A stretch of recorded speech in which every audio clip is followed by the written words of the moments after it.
Hello everyone, welcome to another episode of what's the name of our show? Unscripted. Okay, yes, sorry, Unscripted. unscripted. Can you imagine? Hello everyone, welcome to another episode of Unscripted. I'm Emmanuel. I'm Ify. I'm Jessica.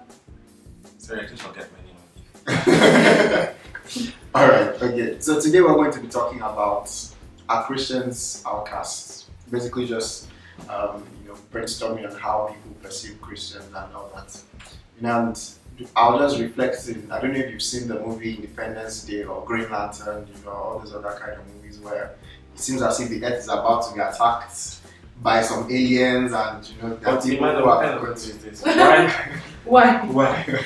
oh now you guys corporate. You're supposed to make me sound deep. Sorry. Yeah, exactly. Okay, so as we're saying, but basically, people tend to see Christians as people who are outcasts like that. People who are weird. Yes, very Weird. different. They have different kinds of perceptions about us and all that. So I was wondering if you guys have had any experiences like that.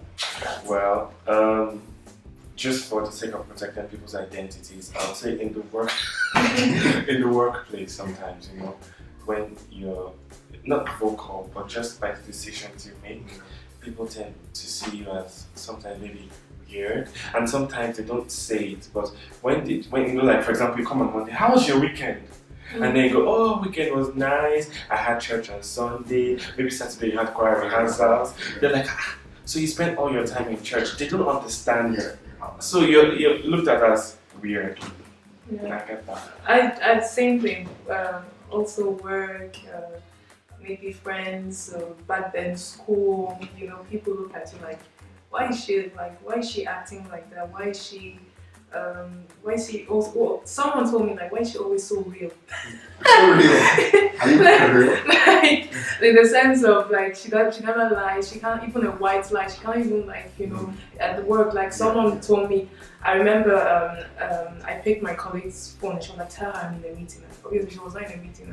It might sound ridiculous, but I'm like, I can't. It's I can say that the person is not available. It's like, why can't you say that? So and they look at you like, I mean, this girl is. And so I think we've all had. I don't know. I'm sure you. Yeah, I certainly have had those experiences. I mean, just relating with Ify. I mean, this has happened several times over a year. Even with your passion, you still had this kind of. Please, I don't take care of passion.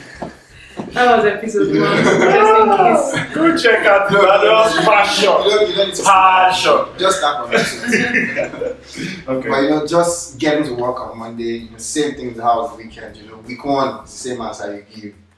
Week 2, same answer. Week 3, you just got to a point and just stop asking. How are you this morning? That kind of thing. But it gets me thinking. Why do you think this is the case? Obviously, I think there's the aspect of how Christians themselves behave, both positively and negatively. But there's also the aspect of how people think about us, and what they think we are and what we should be.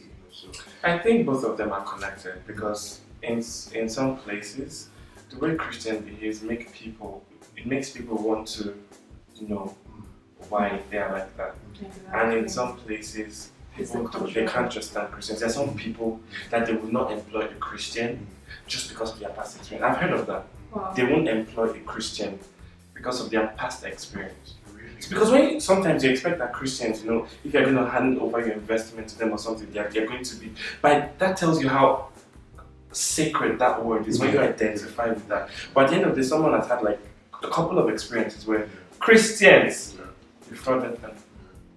So it goes back to how we conduct ourselves. Just what do you think? Well, same thing like Ify, and I think that it's our responsibility as Christians, because we are the light. We are, we represent Christ. Yeah. So we have to represent Christ well.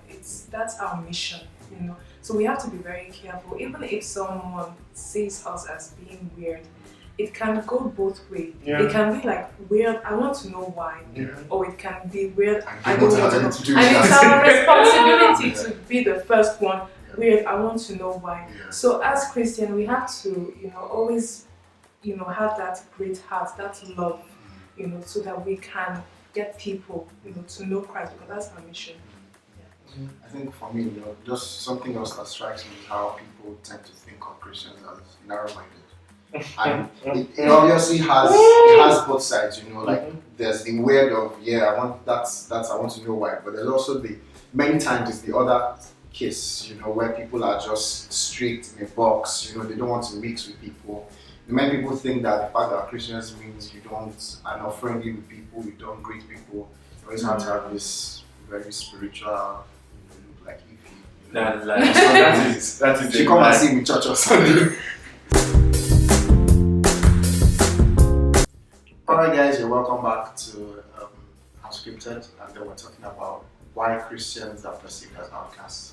So you were saying something, Jess. Yeah, just go quickly. Just to talk about Paul, the way he will go to some places and he will know how to talk to them. He will know how to identify. He will know how to get them to know Christ, because he knew he studied people, and I think that's something that we should.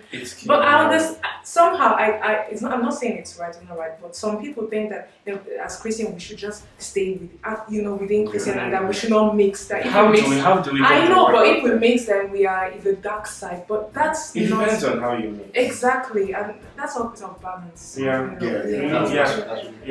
For me, the question I just have is, how do you preach to that person who's a CEO if you never expose yourself? I mean, where the Christians are going to talk to the CEOs and talk to the rich people and the wealthy people, if all of us want to stay caged and most of the time have a poor man mentality, like we don't expose ourselves, we don't push ourselves to beyond our limits, to get into the world and take charge, to have our own businesses. I mean, we just look at that. Sometimes the thing is, it's heaven. Our treasures are in heaven. But we can't think like that. We are supposed to occupy until he comes. And how do we occupy if we are narrow-minded? We have to. It's true. The fact that we're Christians doesn't mean we don't engage with the world around us. We don't engage with culture. We don't know. Because the example Jess gives, Paul was quoting their own philosophy. He was quoting their own people back to them. Obviously, there's a question of balance. We're not asking you to go and be watching Beyonce 24/7 or watching MTV 24/7, but there has to be that, what's going on, what people are saying. You're not just good morning today. John chapter 1 verse 1.